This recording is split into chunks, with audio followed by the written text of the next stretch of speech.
नमस्कार। आज मसँग तपाईहरू मरुभूमि घुमाउँ है। मरुभूमिको साथमा भेडाहरू राख्ने ठाउँ, भेडीगोठ पनि घुमाउँ अनि साथमा ऊँटहरू चरेको ठाउँ पनि घुमाउँ। साथीहरू, आज म तपाईहरूलाई मरुभूमिको साथमा भेडीगोठ भन्छन् नि, खाडीमा भेडा चढाउन गयो भनेर, हो भेडीगोठ पनि देखाउनेछु। अहिले म कुवेतको कुवेत सिटीमा छु। कुवेत सिटीबाट म चाहिँ इराक बोर्डरतिर जाँदैछु अन द वे बसमा। म चाहिँ एउटा बसबाट अर्को बसमा ट्रान्सफर भएँ। साथीहरू, कुवेतको जारा भन्ने ठाउँबाट म अगाडि बढ्दैछु। अब्दली भन्ने ठाउँ एरियातिर म अगाडि लाग्दैछु। यो ठाउँ चाहिँ इराक बोर्डर नजिकै हो। ल हेर्नुहोस्, म चाहिँ फाइनल्ली मरुभूमिमा आइपुगेको छु। यही ठाउँ हो आज म घुम्छु भनेर नै आएको ठाउँ। यो ठाउँ आउनलाई धेरै दुःख गरेँ।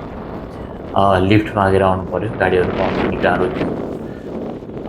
यो ठाउँमा घरहरू खासै छैन साथीहरू, त्यही भेडीगोठ, ऊँटहरू चराउने ठाउँ अनि मस्जिद लगायत कुनै कुनै ठाउँमा कम्पनीहरू छ, नत्र सबै यस्तै खालको माहौल छ। मरुभूमि छ, पुरै मरुभूमि छ।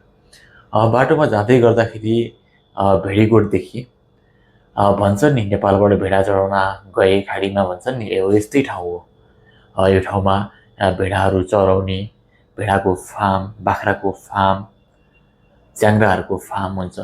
त्यस्तै क्यामेल, ऊँटहरूको फार्म पनि हुन्छ। यही ठाउँमा हो, अनकन्टा ठाउँमा ऊँटहरू, भेडा च्याङ्ग्राहरू यसरी चराउने। यो चाहिँ अहिले चढिरहेको चाहिँ ऊँट हो। यस्तो ठाउँहरू मजाले घुमे साथीहरू। जहाँ पाए त्यही जान अलिकति गाह्रो भयो। बडो अचम्मको छ। यहाँलाई भिडियो कस्तो लाग्यो प्रतिक्रिया पनि दिनुहोला। अनि मलाई फलो गर्नुभएको छैन भने फलो पनि गर्नुहोला। यस्तै भिडियो फेरि पनि यहाँलाई देखाउने छु। सबैलाई नमस्कार।